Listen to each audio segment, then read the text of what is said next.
संवितां सहरसं तदंगं च ग्रहणं गतितां मायया यवानयं यथ भवो यद्रपा गुणा कर्मुका। चतुर श्लोक दिए। ज्ञान परम गुह्यम ते यदा विज्ञान सम्मतम। ज्ञान हो गया, ज्ञानम परम परम गुह्यम। भगवान ब्रह्मा जी सृष्टि कर रहे तो अब सनक सनकादि को तो ज्ञान है, कहने लगे हम ये सृष्टि में नहीं पढ़ेंगे पिताजी, हम तो भजन करेंगे भगवान का। भजन ही सुलभ है और सब साधन सुनने, और राम राम के अंक है। सब साधन सुनने, भजन करेंगे। भजन भक्ति बढ़िया स्वतंत्र है। भजन करने के लाने चल दिया। इनको क्रोध आगा ब्रह्मा जी को बता हमारी संतान हमारे पुत्र होते हुए हमारी बात का उल्लंघन कर दिया, हमारी बात का मानन नहीं किया। उसी समय रुद्र रूप स्वयं भगवान शिव जी महाराज प्रकट हो गए। बोले शंकर भगवान की। तो ब्रह्मा जी ने अपनी तप द्वारा रुद्राणी दे करके और कहा जाओ सृष्टि में सहायता करो। तो शिव जी सृष्टि करने लगे। भूत प्रेत पिशाच टंकनी मेली कुचेली इत्यादि। अब ब्रह्मा जी ने देखी कि ये पृथ्वी से भरे देते, बस बस बंद करो। ठीक है, शंकर जी ने भी कहा पिताजी हम भी यही चाह रहे थे कि कहा तुमने इतने भयंकर काम में लगा दिया, हम तो भजन करेंगे। भूत भावन भगवान भी भजन कर भी चले गए। अब इतने प्रिय सजनों सृष्टि करी ब्रह्मा जी ने, तो उसी समय अपना संकल्प सृष्टि अंग्रा गौतम मारीच पुल्लह कृतु वशिष्ठ नारद 10 पुत्र उत्पन्न करे। 10 पुत्र उत्पन्न करे। इनसे छाया से कर्दम ऋषि को इस प्रकार जो है उत्पन्न करे। प्रिय सजनों अनबक्ष से धर्म उत्पन्न हुआ। ब्रह्मा जी की पीठ से अधर्म उत्पन्न हुआ। जे ब्रह्मा जी ने संकल्प इत्यादि सृष्टि का विवरण किया। इसके बाद में कन्या एक उत्पन्न करी ब्रह्मा जी ने, सरस्वती। फिर इसके बाद में अपना देह का परित्याग किया, जिससे दाया और बाया मनु और शत्रुपा प्रकट हो गए। क्षत्रिय वंश यहाँ से चल गया मनु शत्रुपा से। अब मनु और शत्रुपा से कहा कि तुम सृष्टि में सहायता करो। अब जो है संकल्प सृष्टि भाई, मानसिक सृष्टि भाई, फिर इसके बाद यवनी सृष्टि भाई। तो जाकर के बाहिस्मती नगरी में मनु और शत्रुपा जाकर के रहने लगे। तो इनने 3 पुत्र 3 पुत्रियां 2 पुत्र उत्पन्न करे मनु और शत्रुपा ने। अब ये मानव सृष्टि करने लगे। अब मानव सृष्टि करते हुए प्रिय सजनों मानव सृष्टि कर रहे हैं। सृष्टि देखो ब्रह्मा से हुई, नारायण से हुई, समझना है आपको। द्वितीय शब्द 2 से हुई और सृष्टि 1 से भी भाई। ठीक है, नारायण से भी भाई सृष्टि। उदाहरण से जैसे 2 से कैसे हुई, पहले ये समझो आप। जैसे मट्टी उपकार कारण है और निमित्त कारण कुमार है। भाई मिट्टी तो है उपकार कारण है, लेकिन वो मिट्टी का घड़ा अपने आप तो नहीं बन सकती है, कोई ना कोई निमित्त कारण तो हो। निमित्त कारण प्रजापति हो गए, उपकारक मट्टी हो गई, घड़ा बन गया दोनों से। ऐसे ही भगवान नारायण से ब्रह्मा से सृष्टि हुई। अब भगवान नारायण से भी सृष्टि हुई। कैसे हुई? जैसे आप समझो कि मकड़ी है, मकड़ी का जाल मकड़ी से निकला। उपकारक भी मकड़ी है और निमित्त कारक भी मकड़ी है। जाल बनाने वाली भी मकड़ी है और भूलने वाली भी मकड़ी है।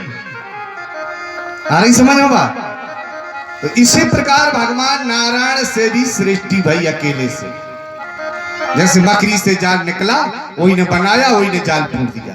जैसे मोर है, मोर नचते नचते विभोर हो जाती है, कोई संग नहीं करती है, अपने आप गर्भधारण हो जाती है। इसी प्रकार प्रिय सजनों सृष्टि नारायण से हुई, ब्रह्मा से हुई। तो दिन है तो रात है, रात है तो दिन है, अच्छा है तो बुरा है, पुण्य तो पाप है, स्त्री है तो पुरुष है, दाया है तो बाया है, सब दो दो हो गए, यानी दो हो गए और एक भी हो गया, यानी दोनों प्रकार की है सृष्टि। ठीक है ना, दोनों प्रकार की। इसी प्रकार प्रिय सज्जनों ये सृष्टि हुई, लेकिन अपन नारायण से आए एक ही है, सब एक है। ठीक है ना, एक है। जैसे उदाहरण, सर्वे विमुक्तम स्वहाय हंतम तंत्र शुक्रोस्तद्या। एक गरीब बालक है, वो पढ़ा कम हतो, तो पिताजी ने कही बेटा अच्छी पढ़ाई करियो, हम तुम्हारे लाने सोना ले देंगे, सोना खरीदवा देंगे। तो उसने बहुत मेहनत करी, बढ़िया फर्स्ट डिवीजन आ गया। अब पिताजी से कही कि पिताजी वो सोना की कहा था आपने, वो सोना हमें खरीदो ना। तो कुछ चल बेटा आज तेरे को दुकान पे चलते। तो आगे आगे बेटा पीछे से पिताजी मार्केट में पहुंचे दुकान पे। अब पिताजी तो पीछे ही आगे घुस गया, लालचा में, हर्ष में, प्रसन्नता में, आज सोना लेना। तो दुकानदार से कहा भैया हमें सोना। दुकानदार से कहा भाई सोना बताओ। तो बस उसने कह दिया, दुकानदार ने, देखो ये सोने की अंगूठी है, ये सोने की चेन है, यानी ये चेन है, ये अंगूठी है, ये हार है, ये माला है, ये देख लो सब अलग अलग भूषण है, जे बारी है, जे एरन है, जे करधुनिया है, जे चूड़ी है, जे पायल है, जे सब है। कौन सा भूषण चाहिए तुम्हें? अब दुकानदार ने जानी के सोने के, केवल बता दिए आभूषणों को, नाम ले दिया कि ये आभूषण है। अब लौट के कहा पिताजी ये में तो सोने का कुछ भी नहीं है। अरे कहा मूर्ख, ये सब सोने के हैं, चेन भी सोने की, माला भी सोने की, चूड़ी भी सोने की, बारी भी सोने की, लेकिन ये आभूषण अलग अलग है, ये आखिर सब सोना। इसी प्रकार अपन सब नारायण से आए हैं, यानी एक है, ईश्वर अंश जीव अविनाशी। ठीक है ना, सब सोने के हैं, अंश एक है, जीव एक है, लेकिन भूषण अलग अलग है। कोई भैया जान के चूड़ी बन गया, कोई अंगूठी बन गया, कोई पायल बन गया, कोई करधुनिया, कोई गले का हार, कोई बन गई, सब है एक। भाई जीव तो एक है ना, सो हमरा सो आपका, सोना एक है, भूषण अलग अलग है। तो सब नारायण के है ना, ईश्वर अंश जीव अविनाशी, सब एक है, लेकिन कर्म के द्वारा सब अलग अलग हो गए। ठीक है ना, कर्म के द्वारा अलग अलग हो गए, अलग अलग कर्म हो गए व्यक्ति के। कोई पाप कर रहा है तो कोई पुण्य कर रहा है, तो कोई निंदा कर रहा है, कोई बुराई कर रहा है, कोई कटुलता कर रहा हो, कोई कांटे डाल रहा हो, कोई शीतलता कर रहा है, कोई परोपकार भी कर रहा है। यही संसार में सब एक से नहीं है। पहचान देखो उदाहरण से, जैसे एक मट्टी की सुराही है, घड़ा है, वो घड़ा में बढ़िया सुंदर पानी भर दो, जल भर दो, तो स्वयं ठंडी रहती है, और जो को उसके पास जाता है, जल का सेवन करता है, तो वो भी ठंडा ही हो जाता है। आकर मट्टी एक ही है। देखो समझ रहे हैं आप, उदाहरण से मट्टी, वही मट्टी की सुराही बनी, और वही मट्टी का दीपक बना है। प्रिय सज्जनों, दीपक बना, तो दीपक में तेल भरा है, बत्ती डली है, आग लगी है, जल रही है, लो ऊपर जा रही है, और दीपक जो है परोपकार कर रहा, तेल भरे हैं, सिक रहा है, गर्म हो रहा है, लेकिन दूसरे को प्रकाश में बैठा रहा है। बोलो बैठा रहा है कि नहीं? बिल्कुल मट्टी, वह भी मट्टी है कि नहीं ना? देखो एक ठंडा कर रहा है, एक उजेरे में कर रहा है आपके लिए। ऐसे ही व्यक्ति है। अरे एक जैसे हमारे स्वामी जी महाराज की चेला, ठीक है ना, आ गई बात, तो भाई जैसी कथा वैसो काम। तो देखो स्वयं लाल हो रही है, और जे को पिया से वो भी लाल ही हो रहा। बोलो वृंदावन बिहारी लाल की, स्वयं खत के और उसको भी खत खा। बोलो मट्टी एक ही है। ये तो भैया संतों की चीज है, अपन लोगों की नहीं ना, लेकिन ठीक है उनके पास उतनी समृद्धवान है, क्षमता है, तो ये झेल सकते हैं। आगे सोच, अपन लोग थोड़ी झेल सकते, लेकिन मट्टी अलग है। उदाहरण दे रहा हूं, देखो मट्टी एक ही है, ऐसे ही अपन सब एक ही है। ईश्वर अंश जीव अविनाशी, चेतन अमल सहज सुख राशि, एक ही है। जीवे कहिए, लेकिन सबके आभूषण कर्म अलग अलग होगा प्रिय सजनों। ऐसी ये सृष्टि का विवरण ब्रह्मा जी ने किया। तो अब इतने ब्रह्मा जी ने प्रिय सजनों बढ़िया सुंदर सृष्टि का विवरण कर रहे थे, और उसी समय जो है 12 भगवान इनकी नासिका में से उत्पन्न हो गए। हिरणाक्ष और हिरण्यकश्यप दो उत्पन्न भए। तो हिरणाक्ष ने जाकर के पृथ्वी के लाने रसाताल में रख दिया प्रिय सजनों, भ्रष्टा मचा दिया कि कोई न जा पाए, कोई न जा पाए। और कहा कि जब पृथ्वी नहीं रहेगी तो धर्म कहां से होगा, धर्म ही नहीं रहेगा दो राक्षसों। तो उसी समय भगवान 12 ब्रह्मा जी की नासिका में से निकल करके प्रकट हो करके और बहुत भयानक रूप बना ला। बोलो 12 भगवान की। इस प्रकार 12 भगवान प्रकट भय, बड़े रसाताल में पहुंचे और जाकर के वो गंदगी में से 12 भगवान पृथ्वी को लिया उठा करके और स्थापित किया। इत हिरणाक्ष आ गया, हिरणाक्ष का और भगवान 12 का युद्ध चला। 22 दिन युद्ध चला। हाँ, युद्ध चलते चलते जब जाकर के इसके करण मूल में भगवान ने पादार विंदम हृदयसु ये शाम पदमूलम, इसके बच्चे यानी पदमूल में एक लात मारी जाकर के, तब इसकी प्राण पखुरी उड़ गई प्रिय सज्जनों, और जो है दिव्य ज्योति निकल करके भगवान में लीन हो गई। बोलिए 12 भगवान की। ये 24 अवतारों की कथाएं आ गई भैया। 12 भगवान ने किया। अब सुखदेव जी से पूछा राजा परीक्षित ने कि महाराज सुंदर कथा सुना रहे थे आप, लेकिन जो हिरणाक्ष कहां से आ गया, जो किसका पुत्र था, राक्षस कैसे हुआ है जो धर्म से बैर करने लगा, ये बताओ ना। तो उसी समय निशम्यम घोषम बेरणा बरड़ताम चोहो, कहने लगी एक दिन की बात है, कश्यप की पत्नी अतिथि जो है इनके पास पहुंची और कहने लगी महाराज हमारी बड़ी इच्छा है, इसलिए जो है आप पूर्ण करो। तो इनने कहा री भामनी तुम क्या, इस समय संध्या का बेला है, इस समय ये शाम घोरतमम बेलम घोराणी घोर दर्शनम चरंती यस्यम भूतानी भूत सना चरणानी चा। इस समय संध्या का बेला है। इस संध्या के बेला में स्वयं शिव जी प्रभात फेरी फेरते हैं। जो भजन करते देखते हैं शिव जी उन पर बड़े संतुष्ट होते हैं सुबह शाम। इसलिए चाहे 2 मिनट करो 5 मिनट करो, लेकिन भजन करो और नियम बनाओ। बगैर भजन के उद्धार नहीं होने वाला है प्रिय सज्जनों। हाँ करो, ये सब आलजाल छोड़ो, ज्यादा ना करो, थोड़ो थोड़ो करो, लेकिन भगवान के भजन करने का अभ्यास जरूर बनाओ।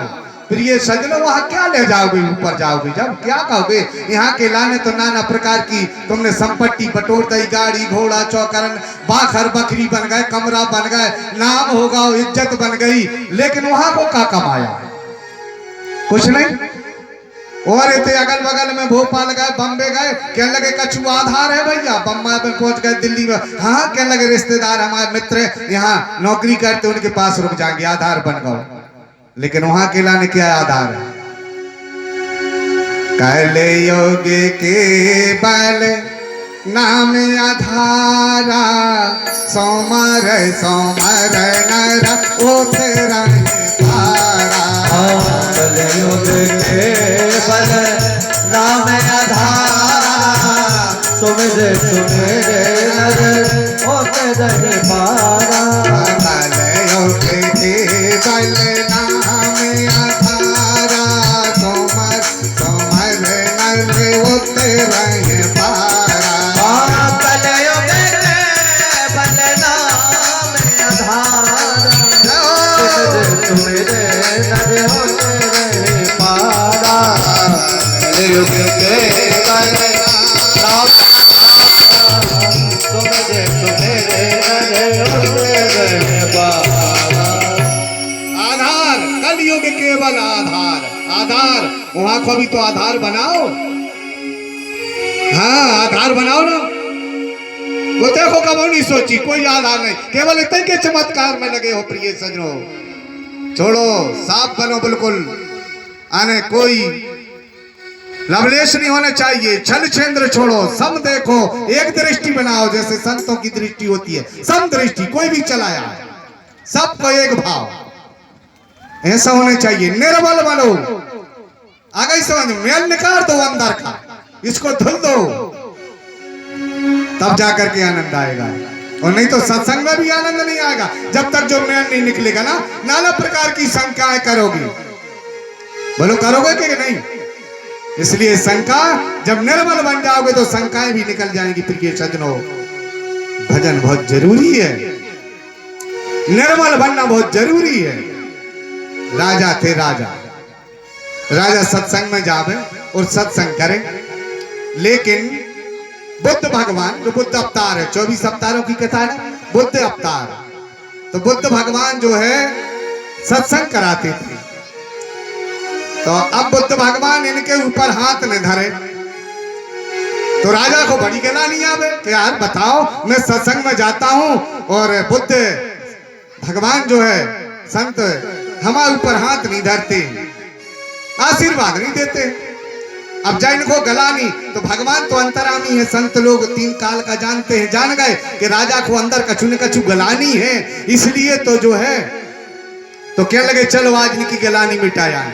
तो उसी समय जो है बुद्ध बाबा जी ने, बुद्ध भगवान ने कमंडल लिया अपनो और जाकर के राजा के पास पहुंचे भोजनों के समय। उसी समय राजा की बढ़िया सुंदर थाल सजी थी भोजनों की, भोग लग रहा था, बढ़िया सुंदर खीर बनी थी, जिसको नाम खीर ही होता है, जैसे वृंदावन में बना था खीर।